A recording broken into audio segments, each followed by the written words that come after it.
할렐루야, 반갑습니다. 우리 옆에 있는 분들 같이 인사하겠습니다. 반갑습니다. 네, 많은 받으시길 바랍니다. 예. 이제 민수기는 2세대로 접어들었습니다. 1세대는 거의 끝났고요. 그래서 지난 시간에 보면 미리암도 죽었고 이제 아론까지 죽었습니다. 그래서 1세대의 상징적인 인물들이 이제 하나님께로 돌아갔고 2세대의 막이 열렸습니다. 근데 2세대도 마찬가지로 부모 세대와 비슷하게 그 불순종, 불신앙 가운데 사실 젖어 있었다는 걸 보죠. 그래서 그들의 불순종 때문에 모세까지도 전염되어서 결국은 모세도 이 가나안 땅에 들어가지 못하는 그런 아주 불행한 일을 겪게 됩니다.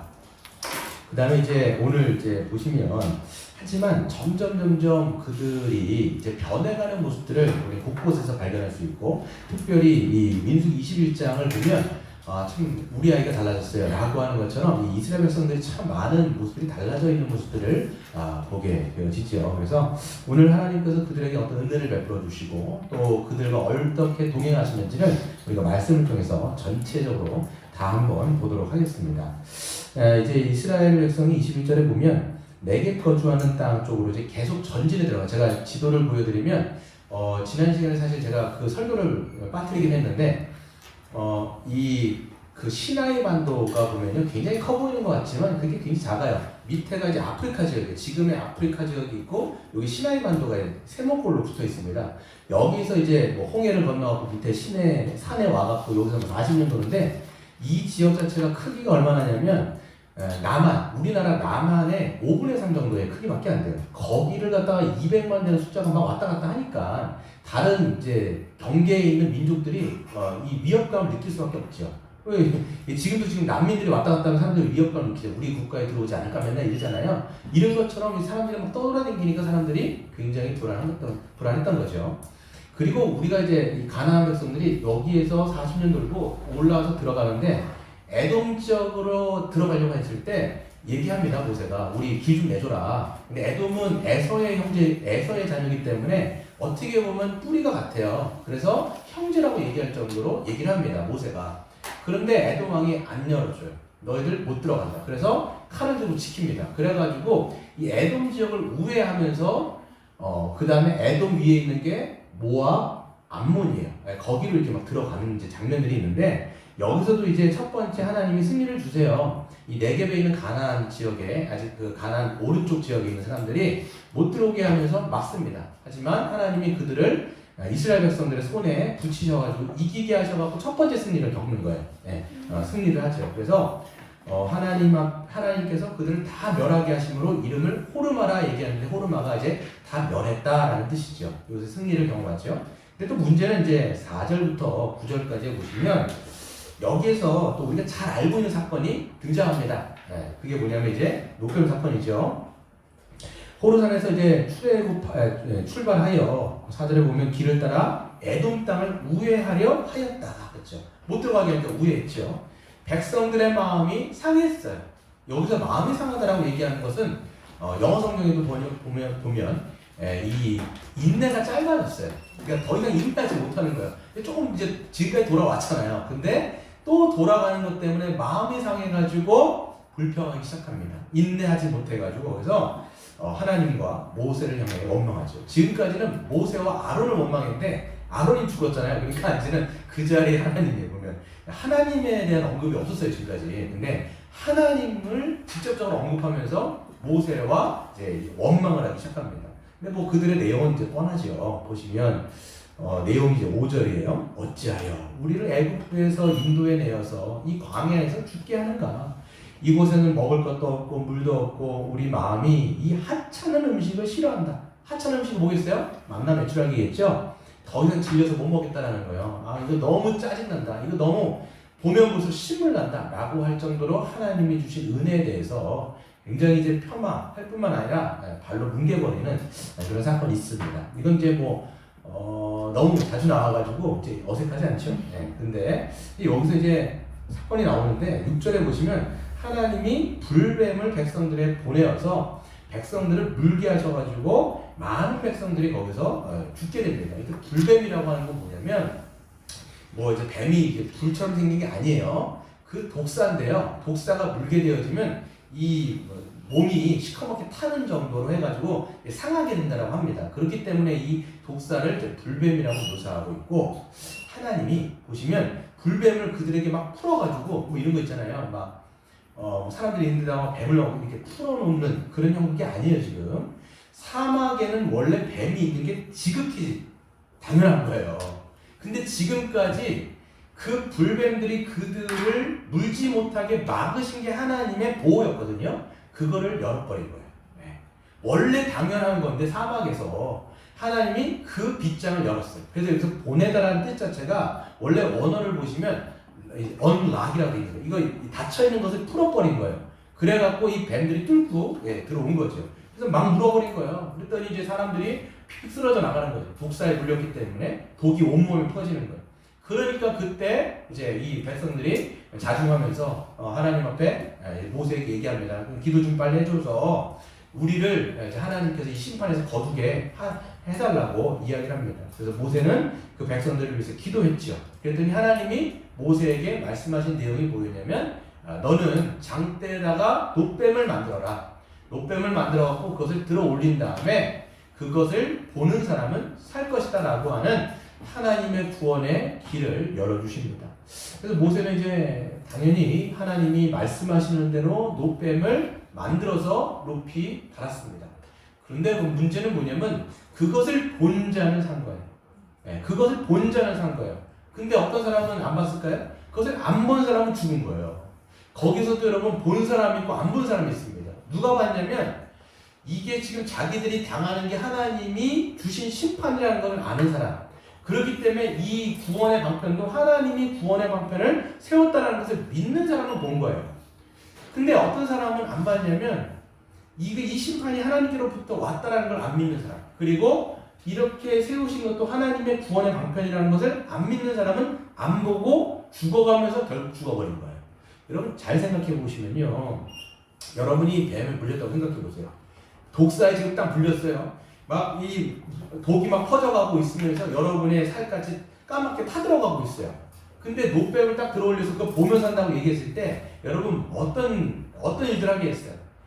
보는 거는 굉장히 비합리적인 행동인 거예요. 지금 빨간 약을 바르든가 이거를 빨리 동여매가지고 독이 더 이상 퍼지지 않도록 하거나 병원에 가든가, 그게 여러분 지극히 합리적이고 지극히 정상적인 반응인데, 여기서는 놋뱀을 보면 살 것이다 라고 말씀하시는 그 모습을 우리는 볼 수가 있는 것이죠. 여러분 이 사건 자체가 하나님을 믿지 않기 때문에 끊임없이 불순종하는 모습들, 구원의 방편을 보여줘도, 구원의 방편을 제시해도 그들은 안 믿어요. 여러분 이것이 예수님 당시에도 예수님은 이것을 아예 이 사건을 갖고 오셔서 말씀하십니다. 이 사건을 언제 말씀하시냐면 요한복음 3장에서 보시면 니고데모라는 사람이 등장합니다. 니고데모라는 사람이 등장하는데 그 사람은 사내들인 공회원이에요. 그러니까 바리새인 중에 바리새인이고 학자 중에 학자입니다. 종교 지도자 중에 지도자인 거예요. 그러니까 여러분 그 당시 사내들인 공회원은 70명 정도였습니다. 70명 정도 되는데 그 중에 한 명인 거예요. 근데 그 사람은 나이가 지긋해서 한 50이 넘었을 거예요. 근데 이제 워낙 그 당시에 센세이션을 일으키는 예수님이라고 하는 청년이에요. 30 정도, 30 초반이잖아요. 그러니까 그 사람이 있으니까 찾아온 거예요. 워낙 이제 그 당시 사람들이 이제 하고 자기가 보기에도 너무나 이제 선지자적인 사람 같으니까 찾아왔는데, 언제 찾아오냐면 밤에 찾아옵니다. 한밤중에 찾아오고. 왜냐면 자기의 위상도 있고 젊은 사람을 찾아가기에는 자기 위상이 너무 떨어진다고 생각해서 사람들의 이목이 전혀 집중되지 않는 밤에 찾아와요. 와가지고 극찬을 합니다. 내가 보니 당신은 굉장히 하나님의 사람 같다. 막 극찬을 합니다.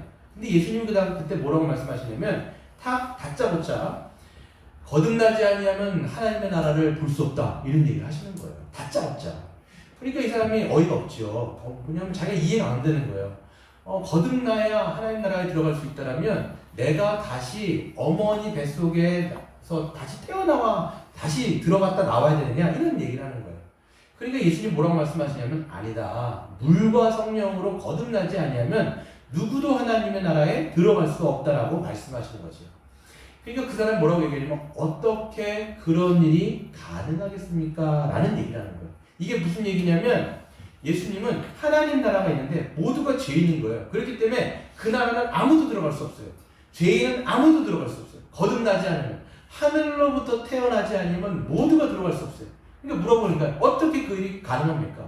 어떻게 그 일이 가능합니까? 이렇게 얘기했을 때 예수님이 하신 말씀이 그게 뭐냐면, 그때 모세가 광야에서 노뱀을 든 것 같이 인자도 들려야 하리라. 이를 믿는 자는 영생을 얻을 것이니 라고 말씀하시면서 여러분이 알고 있는 요한복음 3장 16절이 그 다음 나오는 거예요.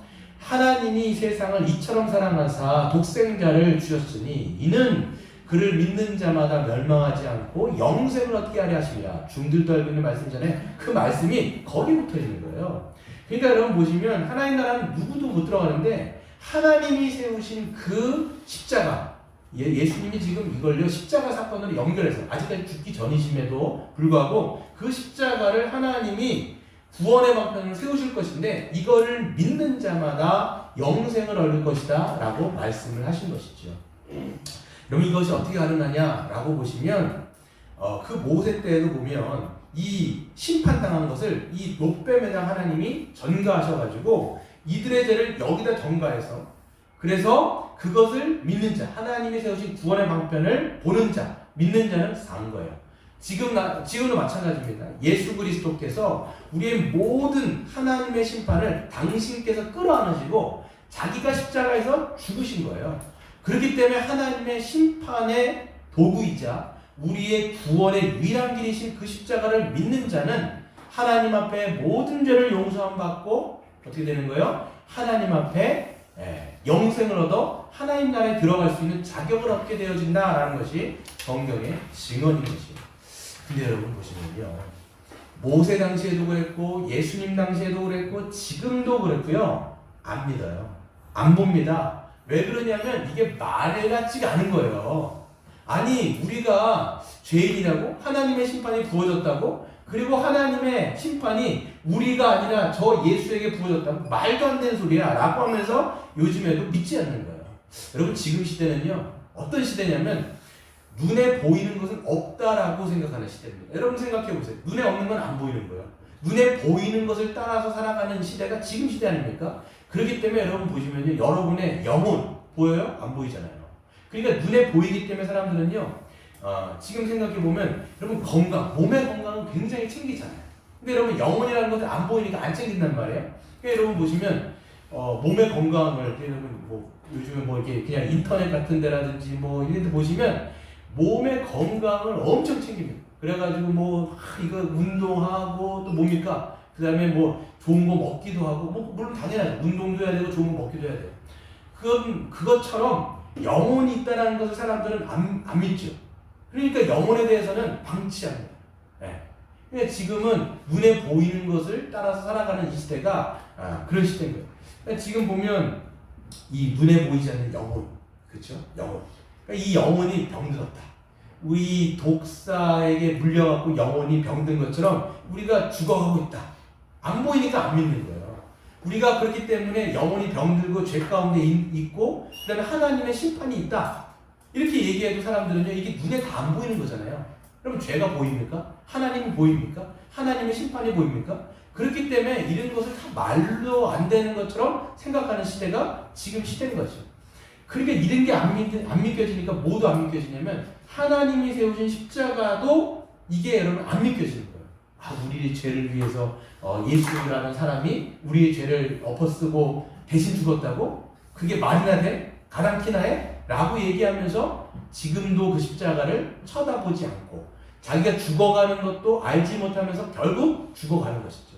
성경에는 뭐라고 되어 있냐면 한 번 죽는 것은 가한 일이나 그 후에는 심판이 있다라고 이야기하는데 그런 내용들은 다 영적인 거예요. 우리 눈에 보이지도 않는 것이고 하나님의 성경에서 이야기하고 있는 것이기 때문에 이것을 믿는 자는 보지만 안 믿는 사람들은 안 보고 죽어가는 것이죠. 여러분, 근데 여러분 성도는 어떤 사람이냐면 영적인 눈이 떠진 사람들입니다. 그렇기 때문에 자신의 영혼이 죄로 죽어가고 있다는 것, 하나님의 심판 아래 있음이 믿겨지는 사람들인 거예요. 그렇기 때문에 자신의 영혼의 위기를 알게 된 것, 그 자체가 여러분 아주 은혜인 거예요. 여러분 안에, 내 안에 영혼이 있다는 거, 내가 하나님 앞에 죄인이라는 거, 또 하나님 앞에 심판받을 수밖에 없다는 것, 그 사실이 믿겨지기 때문에 그리스도의 십자가를 붙드는 거 아닙니까? 왜? 그것이 나의 유일한 구원의 은혜예요. 구원의 길이라는 것을 믿기 때문에 그것을 붙든단 말이에요. 그래서 사는 거예요. 네, 그래서 사는 거죠. 여러분, 그렇기 때문에 여러분 고린도전서 요즘에 연구한다고 여러분 들었습니다. 그래서 고린도전서 1장 18절에도 보면 뭐라고 돼 있어요? 십자가의 도가 멸망하는 자에게는 미련한 것이지만 구원을 받은 성도들에게는 그것이 하나님의 능력인 거예요. 그러니까 여러분, 이게 멸망당하는 사람들에게는 그냥 아주 말도 안 되는 얘기인 거예요. 그러니까 안 보는 거죠. 하지만 성도에게는 그것이 하나님의 우리에게 주신 유일한 길이라는 것을 믿는 거죠. 그것을 믿는 여러분 되시기를 주의 이름으로 축원드립니다. 두 번째를 보면요, 이제 10절에서 보시면 하나님께서 그들을 이제 전진시키십니다. 쭉 보시면 하나님께서 그들을 인도하시는데 회복시키신 다음에 오봇에 진을 치죠. 10절에 보면 오봇에 진을 치고 11절에 보면 모압의 앞쪽 돈눈의 이에아바림이라는 곳에 진을 치고요. 그 다음에 12절에 보면 세례골짜기에 진을 치고, 그 다음에 13절에 보면 아르논이라고 하는 곳에 진을 치고, 14절에 보면 여호와의 전쟁기, 이거는요 고대 문서예요. 그거를 인용하면서도 그들이 지금 가나안 접경까지 움직이고 있다는 것을, 모압 땅까지 왔다라는 것을 아름답게 노래한 시를 보여주고 있는 것이죠. 뿐만 아니라 13절에 보면 부엘이라는 곳에 도착을 합니다. 그리고 18절에 보면 19절에 보면 나할리엘이라는 곳, 그리고 20절에 보시면 바못이라는 곳에 도착을 하는데, 바못은 어떤 곳이냐면 모세가 신명기를 설교했던 곳이에요. 네, 이제 거의 지금 가나안 접경까지 들어왔다는 얘기예요. 그리고 모세가 결국은 어디에 도착합니까? 광야가 내려다보이는, 광야는 뭐냐면 가나안 땅이 내려다보이는 비스가산의 꼭대기에 지금 도착을 한 거예요. 여기서 여러분 나중에 보면요, 모세는 거기에서 가나안 땅을 보면서 하나님이 데려가세요. 그리고 여러분 보시면 성경에서 느보산이라는 곳이 있고 비스가산이라는 곳이 있는데, 학자마다 견해가 좀 다르지만 똑같은 지역이다라고 얘기하는 사람이 있고, 아니다 조금 다른 지역이다라고 얘기하는데 거의 같은 지역이에요. 예, 여러분 거의 같은 지역이에요. 그러니까 같은 산맥을 타고 있는 산이라고 보시면 됩니다. 여기서 우리가 뭘 할 수 있냐면, 본문에서 지금 보세요. 어디에다 진을 쳤고 여기에다 진을 쳤고, 결국은 지금 어디까지 왔냐면 가나안 목전까지 온 거예요. 비스가산 꼭대기까지 오면서 그들은 가나안을 바라보면서 있는 그 지역까지 왔다라는 것을 우리는 알 수가 있는 것이죠. 여러분 보시면요, 참 놀랐습니다. 지금까지 이스라엘 백성들이 우회하는 것처럼 보였어요. 돌아가는 것처럼 보였단 말이에요. 그래서 기나긴 끝에 돌아가는 것처럼 보였지만 결국은 어떻게 됐어요? 하나님이 뜻하신 목적지까지 왔다라는 것을 우리는 성경을 통해서 보고 있는 것이죠. 지금 하나님은요, 그들이 우회하는 것처럼 보였지만 조금씩 전진시키시는, 그래서 목적지까지 인도하시는 그런 목자 되신 하나님을 볼 수가 있습니다. 여러분, 우리의 인생도 마찬가지 아닙니까? 우리도 때로는 보면 참 우회한다는 생각이 들어요. 직진을 하면 좋은데, 그냥 곧장 좀 갔으면 좋겠는데, 여러분 시내산에서 가나안 땅까지 11길이라고 말씀드렸잖아요. 짧은 길에 좀 바로 가면 좋겠는데 너무 돌아가. 그러니까 힘든 일도 생기고 우여곡절도 생기고, 이렇게 하면 롤러코스터를 타는 것처럼 왔다 갔다 하면서 구비구비 마다 가는 것이죠. 근데 하나님은요, 우리의 인생을 결국은 하나님의 목적지인 새하늘과 새 땅까지 우리를 결국은 인도해 내신다는 거예요. 이것이 하나님의 주권적인 역사죠. 하나님은요, 전체적인 것을 조망하시면서 우리를 인도하시기 때문에, 인도하시잖아요. 모든 것을 여러분 세세하게 한치의 오차도 없이 다 인도하시는 거예요. 근데 여러분, 우리의 입장에서 보면요, 우리는 시간과 공간에 갇혀있는 우리는요, 전체를 못 보고 앞에만 보기 때문에 돌아간다고 생각하는 거예요. 하나님의 전체적인 조망을 보면 이것이 좀 해결이 될 텐데, 앞에만 보고 있기 때문에 우리는 돌아간다. 그래서 마음이 상하잖아요. 여러분, 이스라엘만 마음이 상했겠습니까? 우리도 여러분 살다 보면 마음이 상한 거예요. 어려운 일 당할 때, 힘든 일 당할 때, 돌아가는 것 같을 때, 하나님의 좀 직진으로 가면 좋은데 왜 자꾸만 저를 돌리십니까? 라면서 우리는 원망해요. 왜요? 우리는 전체가 안 보이기 때문에 조금 그런 일들을 보는 것이죠. 하지만 여러분 기억하셔야 돼요. 목자 되신 하나님께서 우리의 인생을 전체적으로 여러분 계속 끊임없이 여러분 우리를 이끌어 가신다는 것을 여러분 기억하시는 여러분 되시기를 바랍니다. 여러분 제럴드 시처라고 하는 그 신학자가 이런 얘기를 해요. 우리가 생각하는 것보다도 하나님의 주권적인 역사는 엄청나게 강력하다라는 얘기를 하는 거예요. 우리는 눈에 보이는 것만 또 믿기 때문에 눈에 보이지 않는 하나님의 주권적 섭리가 안 보이니까 없다라고 생각하는데 여러분 지금 여러분의 인생을 보시면 하나님이 강권적으로 여러분의 인생을 붙들어 주셔서 이끌어 주시고 있다는 것을 우리가 보게 되는 것이죠. 여러분 우리가 예를 들어서 창세기에 나오는 요셉이라는 사람도 보시면 요셉이 어때요? 요셉을 보시면 그의 인생은요 너무 기구합니다. 팔자 자체가 팔자란 말을 써도 되는지 모르겠지만 팔자가 너무 기구하잖아요. 보시면 한 17살 때 형들에게 팔립니다. 친형들은 아니지만 친형들이죠 거의. 팔려요. 베다는 형이긴 하지만 팔려가지고 어디로 갑니까? 미디안이라는 지역 가요. 거기서 아주 좀 열심히 살아보려고 했지만 결국 어떻게 되냐면 하나님 앞에 정직하게 살려고 했는데 오히려 누명을 쓰고 감옥에 갇힙니다. 여러분 감옥에서 몇 년을 있냐면 거의 30세가 될 때까지 있기 때문에 10년 이상 10몇 년을 감옥에서 옥살을 하는 거예요. 여러분 그런 일들을 여러분이 만약에 당한다면 멘탈 약한 사람들은 멘탈 강한 사람이 어디 있겠냐면은 우리가 다 여러분 어떻게 보면 정말 원망하고 그 인생이 완전히 바닥을 치고 피폐해졌을 게 분명하죠. 근데 나중에 하나님께서 그를 총리로 세우신 다음에 형들을 만나게 했을 때 그 형들한테 여러분들이 만약에 내가 만약에 여러분들이 그런 일을 당했을 때 나중에 형들을 만났다고 생각해 보세요. 어떻게 하실 거예요? 복수한단 말이에요. 나를 그렇게 했어? 그때 요셉은 힘도 있었잖아요. 한 나라의 총리예요. 그러면 그 사람들 죽일 수도 있고 살릴 수도 있는 그런 권한이 있단 말이에요. 근데 그 사람들 때문에 내 인생이 지금 이렇게 됐다고 생각했을 때 죽이고도 남지요. 근데요 하나님의 섭리를 딱 믿으니까 하나님의 주권적인 섭리를 믿으면서 그가 지금까지 왔던 것들을 다 하나님의 인도하심을 봤을 때 그가 고백하는 건 뭐냐 이렇게 얘기합니다. 하나님이 큰 구원으로 당신들의 후손을 세상에 두시려고 나를 당신들보다 먼저 보내셨나니 그런즉 나를 이리로 보낸 이는 당신들이 아니요 하나님이시라. 하나님이 나를 바로에게 아버지로 삼으시고 그의 온 집을 주로 삼으시며 애굽 온 땅의 통치자로 삼으셨다라고 얘기하는 거예요. 지금 당신들 때문에 내가 여기 있는 게 아니야. 당신들 때문에 내가 애굽 땅에 먼저 온 게 아니라 하나님이 이스라엘이라고 하는 민족을 7년이 기근이 들잖아요. 그 7년의 기근 때 우리를 보호하시기 위해서 나를 하나님이 먼저 여기에 보내신 거야 라고 얘기하면서 자기가 고생했다. 고생 어떻게 보면 정말 개고생 아닙니까? 그런 고생을 하나님의 섭리 안에서 풀어서 해석을 하고 있는 그런 믿음, 이게 여러분 우리에게도 필요한 거예요. 여러분 우리가 구비마다 있을 때마다 이게 어떻게 보면 하나님의 섭리 가운데 주어졌다는 것을 믿는 자, 이게 정말 하나님의 구원의 역사를 믿게 되는 것이죠. 여러분 그때 분명히 여러분 기억하세요. 하나님은 반드시 우리를 하나님의 뜻 가운데 세우신다는 것을 여러분 기억하시길 바랍니다. 여러분 박영선이라고 하는 목사님이 계세요. 지금도 살아계시는데요. 남북교회 담임 목사님, 지금 원로 목사님이신데 그분이 하나님의 열심이라고 하는 아주 주옥 같은 책을 쓰셨습니다. 근데 사실 보면요, 그게 외국에 있는 서적들을 거의 베끼다시피 한 거예요. 지금.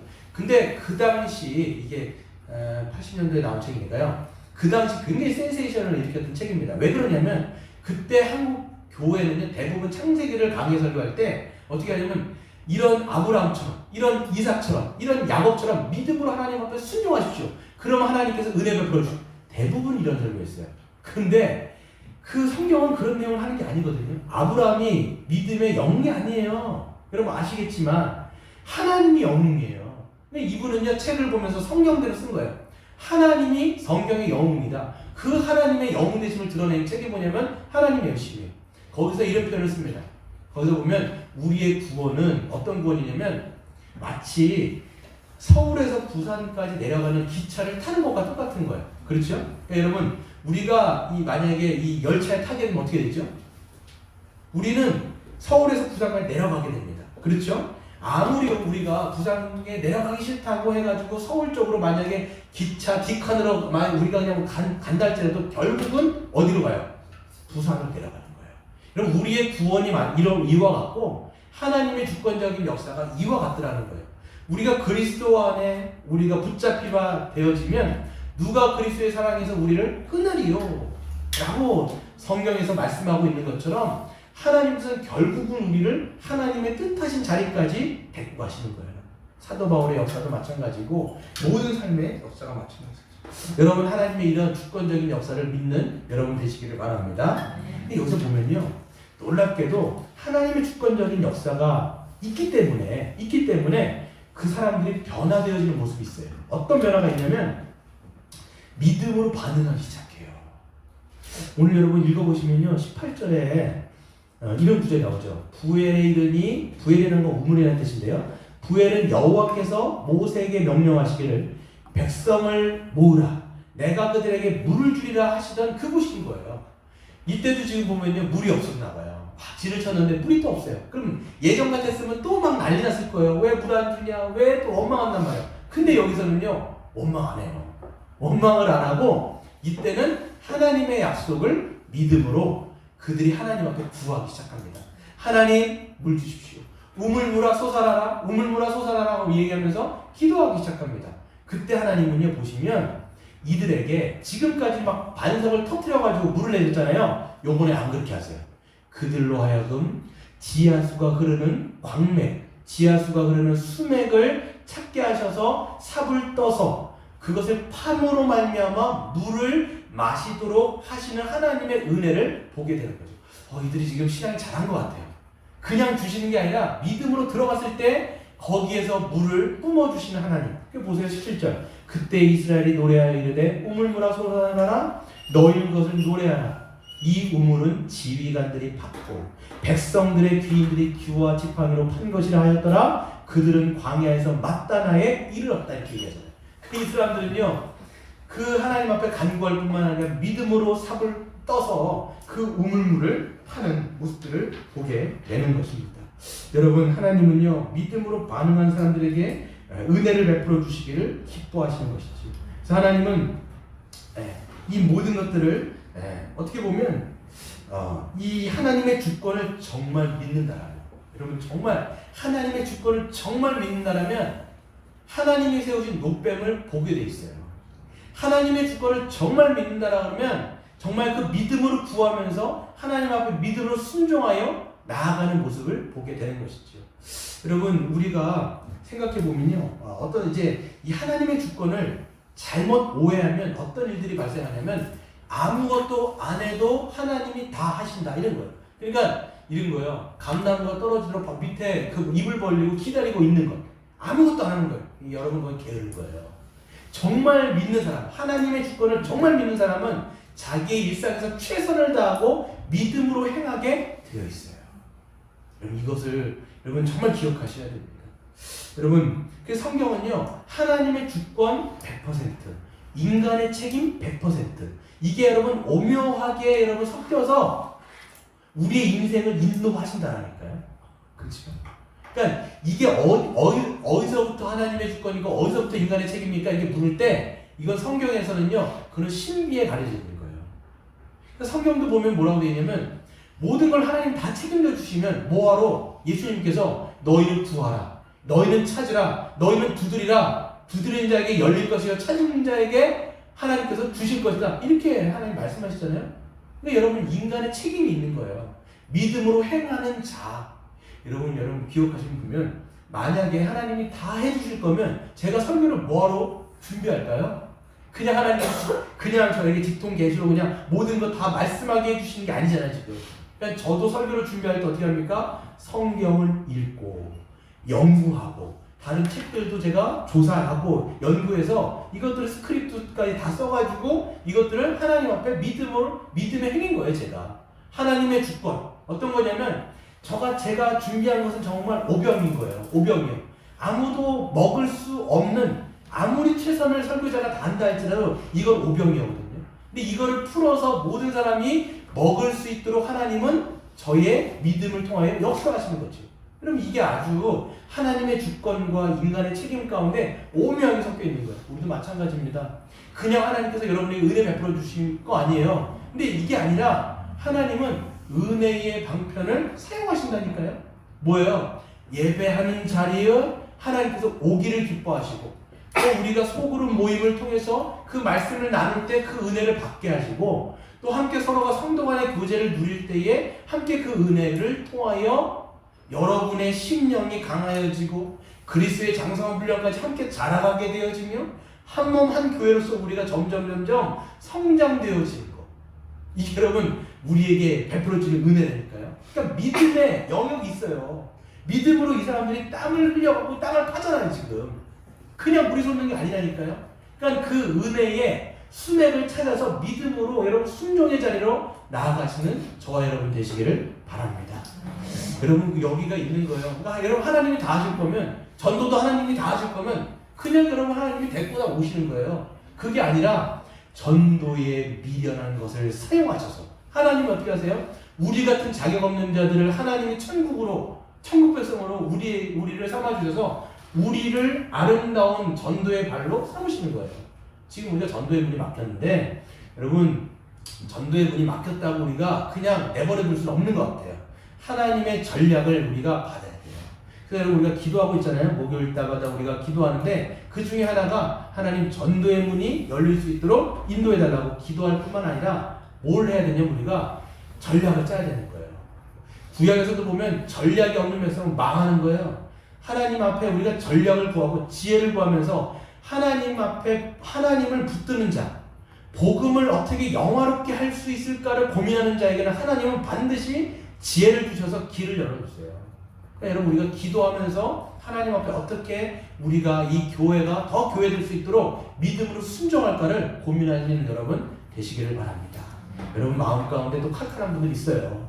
왜 나는 기쁨이 없을까? 왜 나는 이렇게 신앙생활 한다고 하는데 기쁨이 없을까? 왜 맨날 이렇게 나는 외롭고 기쁨이 없고 마음이 칼칼하고. 예전에 보면 마음 칼칼하면 맨날 기도원 가는 거예요. 그래서 왜 그런지 아세요? 안 섬겨서 그래요. 성경에는 뭐라고 되어 있냐면 자기가 받은 은사로 부릴 듯 섬길 때, 다른 사람을 섬길 때 기쁨이 충만할 것이라고 되어 있거든요. 그러니까 자기의 만족, 그러니까 자기 만족의 신앙에 빠진 사람은 결코 혼자 맨날 외로운 거예요. 외로운 거. 왜 맨날 외롭지? 섬기니까. 그러니까 은사로 섬길 때 다른 뭔가 연결되어지고 다른 사람과 연결돼서 그리스도의 충만함이 나에게 오기 때문에 내가 섬기는 게 기쁨인 거예요. 거기서 가치를 발견하고 보람을 발견하고, 그러니까 주일학교 교사들도 있고 또 우리 또 뭔가 직분자들이 있고 자기의 위치에서 자기가 해야 될 일들을 충성스럽게 하나님이 보여주신 그 수맥을 따라서 거기서 삽을 떠서 파는 거예요. 그럼 직분자들은 왜 직분자겠습니까? 거기서 자기의 직분을 감당하라고 세우신 건 아니에요. 그렇기 때문에 거기서 최선을 다할 때 거기에 기쁨이 있고 거기서 보람이 있는 거예요. 그런 은혜를 누리시는 저와 여러분 되시기를 축복합니다. 마지막으로 오늘 우리가 읽진 않았지만 여기서 보면 하나님이 전쟁 가운데 승리하는 역사가 있습니다. 보시면 두 민족이 있는데요. 여기서 하나는 아모리 왕 시온이고요. 하나는 바산 왕 옥입니다. 이 사람들이 어떤 민족이냐면, 여러분 제가 지도를 보여드렸는데 이렇게 보시면 돼요. 이게 가나안 땅이면 이 가나안 땅에 여기에 사해가 있어요. 그리고 여기가 요단강이 있고요. 그 다음에 여기 제가 좀 헷갈리는데 여기가 사해인가요? 아무튼 요단강이 있고 여기 또 뭐가 있겠죠? 이게 갈릴리 호수. 그 다음에 여기가 요단강, 그리고 여기가 큰 사해가 있어요. 그다음에 여기가 가나안 동쪽인 거예요. 가나안 동쪽인 거예요. 근데 이제 여러분이 생각하실 때 밑에가 에돔, 근데 위에 있죠. 그 다음에 모압, 암몬이 있어요. 암몬. 근데 이 암몬의 반이 뭐냐면 요 암몬과 반이 아모리 족속인 거예요. 요 아모리 족속이 여기가 시온, 그리고 밑에 아모리 족속이 바산인 거예요. 이 두 민족하고 싸움을 시작합니다. 싸움을 시작하는 거예요. 그래서 여러분 민수기는 어디서 끝나냐면 가나안 땅에 들어가기 전에 여기 동쪽에 있는 모든 지역들을 다 점령하고 끝나는 게 민수기예요. 그 다음에 가나안 땅을 요단강을 건너서 가나안의 전체를 점령하는 게 이제 여호수아인 거예요. 그래서 보시면 오늘 이제 두 민족하고 싸우는데 또 얘기해요. 아주 그냥 젠틀하게 얘기합니다. 모세가 길 좀 내줘라. 우리가 정말 아무것도 안 건드릴게. 너희의 포도밭도 안 건드리고 우물물도 안 건드리고 만약에 우리가 뭘 건드리면 돈을 다 지불할 테니까 우리는 왕의 대로만 가겠다. 이렇게 얘기하는데 시온 왕이요? 안 들어요. 여러분 예전에 임진왜란 같은 데도 보면 일곱 사람들이 뭐라고 얘기한 거예요? 길 좀 내줘라 하고 전쟁 치는 거 아니에요? 그러니까 200만이나 되는 사람들이 왔다 갔다 하니까 이 사람들도 겁이 나는 거죠. 그러니까 안 내주는 거예요. 그러니까 요번에 어떻게 하냐면 하나님이 그들을 치게 하십니다. 네. 그냥 치게 하시고 그들에게 전쟁에서 이기게 하시면서 이 시온의 성읍들을 다 점령하면서 들어가죠. 그래서 결국은 시온을 점령하는데 27절에 보시면 그러므로 시인이 읊어 이르되 이게 지금 이름 없는 시인인데요. 고대 문서를 하나 인용하죠. 성경이 너희는 헤스본으로 올라갈지어다 시온의 성을 세워 견고히 할지어다. 헤스본에서 불이 나오며 시온성에서 화염이 나와서 모압에 이르기를 삼킴에 아르논 높은 곳의 주인을 멸하였도다. 모압아 내가 화를 당하였도다. 그모스의 백성들아 내가 멸망하였도다. 그가 그의 아들들을 도망하게 하였고 그의 딸들을 아모리 왕 시온의 포로가 되게 하였도다 라고 얘기합니다. 결국은 모세가 이끌고 있는 이스라엘 백성들이 시온에 있는 그 민족들을 멸하여서 결국은 점령하게 되어지는, 승리하게 되어지는 일들이 벌어지는 것이죠. 그 다음에 사건이 누구냐면 바산왕, 자기의 북쪽, 더 북쪽으로 올라가면 바산왕 옥이 있는 거죠. 그 사람들과 전쟁을 하는데 또 마찬가지인 거예요. 약간 두려웠던 것 같아요. 이스라엘 백성들도. 그랬더니 하나님이 말씀하시는 게 뭐냐면 모세야 두려워하지 말아라. 내가 그들을 너희들의 손에 붙였기 때문에 내가 시온의 왕에가 누굽니까? 시온 그 아모리 왕 시온에게 행한 것처럼 이번에 바산왕 옥에게 한 것도 똑같이 그렇게 동일하게 너희들에게 승리를 주실 것이다라고 약속하시는 장면이 나옵니다. 그래서 이스라엘 백성들이요 여기서 보면 그 하나님의 약속을 믿고 그들이 전쟁을 통해서 이기고 승리하게 되어지는 일들이 이 후반부에 나와 있는 거예요. 여러분 보시면요 아모리 족속과 바산 족속은요 이스라엘이 가나안 땅에 입성할 때는 입성하는 주요 길목을 차단하고 있는 아주 적대적인 세력이었습니다.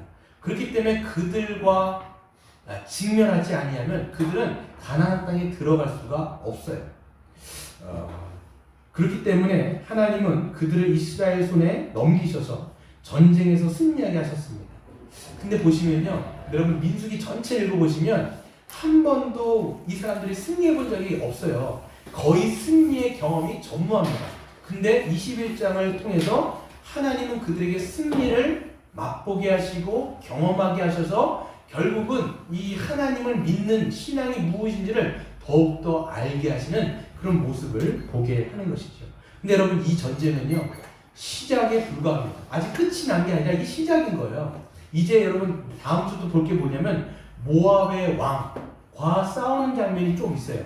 그 다음에 여호수아부터는 가나안 땅에 들어가서 또 싸움을 벌여야 돼요. 이게 시작에 불과한 거예요.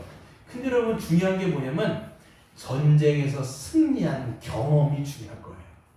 하나님을 믿는 믿음으로 전쟁에서 승리해본 경험, 이것이 점점 쌓일 때 더 하나님을 의존하게 돼 있어요. 아 이겨지게 되는구나, 이기게 되는구나, 승리할 수 있네. 이스라엘 백성들이 얼마나 좋았을까요? 야 우리도 이기는구나, 우리도 승리하는구나, 야 하나님을 믿으러 갔더니 우리도 이렇게 갈 수 있구나 라는 것들을 배우는 거예요. 우리의 신앙도 마찬가지예요. 우리의 신앙도 마찬가지예요. 우리의 신앙은 영적인 전쟁 가운데 있습니다. 여러분 우리의 신앙은 우리가 새 하늘과 새 땅에 들어갈 때까지, 여러분 하나님 앞에 갈 때까지 우리 앞에는요 그 영적인 전쟁이 분명히 있는 거예요. 그런데 중요한 것은 뭐냐면 주님을 신뢰함으로써 전쟁에서 승리해본 경험이 있느냐라는 거예요. 여러분 승리해본 경험 있으세요? 여러분 믿음으로 순종했을 때 하나님이 주시는 은혜를 맛보고 승리를 경험해본 경험이 있냐라는 거예요. 이게 없으면 안 돼요. 여러분 그리스도께서 주신 승리로 싸웠을 때 이겨보는 거예요. 그러니까 늘 내가 넘어졌던 그 자리 있잖아요. 오늘 보면 맨날 마음 상해갖고 원망했던 그 자리에 이 사람들이 감사하기 시작한 거예요. 하나님의 약속을 믿고 하나님의 믿음으로 고백하기 시작하는 거예요. 그런 자리가 여러분 있냐라는 거예요. 늘 넘어졌는데 어느 순간 내가 믿음으로 일어나본 경험이 있냐는 거예요. 맨날 넘어지는 그 자리에서 내가 넘어질 뿐만 아니라 넘어지는 게 아니라 그 죄를 싸워 이겨본 경험, 이게 은혜라는 거예요. 예. 그리고 정말 어떨 때 힘들고 어렵고 정말 어려웠던 그 상황 가운데서도 하나님 앞에 감사하면서 그 자리에서 정말 주님 앞에 간구하면서 이겨내본 자리가 있냐는 거죠. 우리의 생각으로는 비합리적인 것 같다 보인다 할지라도 하나님이 말씀하셨기 때문에 그물을 우리가 던져본 경험이 있냐는 거죠. 여러분 베드로를 보시면 베드로가 어떻습니까? 베드로가 이제 여러분 누가복음 5장에 보시면 이런 사건이 나옵니다. 예수님께서 베드로에게 뭐라고 말씀하시냐면 너는 그물물을 저 깊은 물에다 던지라고 얘기하세요. 근데 베드로가 뭐라고 얘기하냐면 선생님 제가 밤낮 수고해서 잡은 거의 공쳤다는 얘기를 하는 거예요 지금. 정말 밤낮으로 내가 수고하여서 아무것도 잡은 것이 없지만은 하나님의 말씀을 의지하여 내가 그물을 깊은 곳으로 던지겠습니다 라는 그런 고백을 하고 실제로 던집니다. 그랬을 때 어떻게 됩니까? 그 그물에 수많은 고기가 잡혀가지고 그물이 찢겨질 정도로 되는 것이죠. 여러분 우리 인생 가운데서도 여러분 보시면 이런 이 믿음으로 승리해본 경험이 조금씩 붙을 때 그게 여러분 신앙의 성숙이 되어지는 거거든요. 아 나도 되는구나. 그리스도 안에 있는 내가 그리스도의 은혜로 내가 가게 되는구나. 나도 성장하는구나. 성숙하고는구나. 내 말이 달라지고 내 성품이 바뀌어지고 내 인격의 신앙이 달라지는구나. 내가 다른 사람들이 이제 점점 보이기 시작하는구나. 이런 거 여러분 느껴보셨습니까? 예전에는 나만 생각하는 신앙이었다가 누군가가 보이는 거예요. 진짜 한 사람이 보여지게 되고 나의 것들을 들여서 누군가를 도울 수 있는 그런 손길들이 되어졌을 때 아, 내 신앙이 지금 자라가고 있구나 라는 것들이 되어졌을 때 우리 안에 생겨지는 게 뭐냐? 거기서 생기는 게 용기요 담대함이에요. 여러분 담대함은 여러분 어떻게 생겼을 것 같아요? 이 사람들이 담대함이 어디서 생겼을까요? 믿음으로 싸웠을 때 승리해본 경험이 있을 때 아 하나님을 의존했을 때 우리가 이길 수 있구나 라는 것을 경험하는 거예요. 여기에서는 우리에게 믿음과 담력과 용기가 생겨지게 되는 것이죠. 여러분 저의 경험을 보면 정말 이제 함께 자라난다는 생각을 합니다. 그러니까 저와 여러분이 묶여 있잖아요. 지금 보면 어떻게 묶여 있냐면 그리스도 안에서 한 몸으로 묶여 있는 거예요. 그렇기 때문에 목사라고 하는 직분도 이 직분에 지나지 않죠. 저도 한 교회의 성도에 지나지 않는 거예요. 직분이 목사인 거죠. 그렇기 때문에 저도 여러분이 없으면 자라갈 수가 없어요. 근데 제가 이 개척을 한 다음에 물론 말이 참 잘못했죠. 함께 하나님께서 개척하게 하심으로써 개척을 시작했을 때 저의 초기와 지금을 보면 저의 모습이 달라져 있다는 걸 생각해요. 어떤 거냐면 초기에는 다 두려웠어요. 모든 게 무서웠어요. 어떻게 해야 되지? 이럴 때 어떻게 해야 되지? 감이 안 잡히는 거예요. 근데 저의 작은 믿음의 순종의 발걸음을 통해서 하나님이 도우시고 인도하시고 어떤 이 목회의 길들을 보여주시고 교회가 교회답게 성장하는 것을 보면서 생각하는 게 뭐냐면 아 그냥 내 영역에서 나는 작은 일을 했을 뿐인데 하나님이 이 교회를 성장하게 하시는구나. 하나님이 이루시는구나. 이런 걸 딱 생각하니까 어떤 부분들은 그냥 놓게 되더라고요. 논다는 게 관심을 아예 안 쏟는 게 아니라 하나님이 행하실 것을 아니까 거기 안에서 뭐가 생기냐면 믿음의 담력이 생겨요. 어떤 일들이 닥쳐도 아 이럴 때는 하나님이 어떻게 길을 열어주시겠거니 라고 하는 믿음으로 그냥 기도하게 되는 것이죠. 여러분 이런 신앙의 믿음이 저뿐만이겠습니까? 여러분 마찬가지겠죠. 여러분 점점 자라가고 있는데 함께 우리가 자라갈 때 그러니까 이 교회 안에 이 신앙의 용장들이 많아지면 많아질수록 그 교회가 어떤 교회가 되느냐? 건강한 교회가 되는 거예요. 이럴 때 보니까 하나님 이렇게 하시더라. 저럴 때 하나님께서 이렇게 하시더라. 이런 간증들이 많아지는 거지. 그런 간증들이 많은 선배들이 있을 때 믿음의 후배들을 보면서 가서 자문을 구하게 되는 거예요. 선배님 이렇게 했을 때 선배님 어떻게 하셨어요? 이게 물을 때 지혜도 주는 것이고 신앙의 면모들을 보여주면서 함께 우리가 교회로서 자라나는 모습이 있는 것이죠.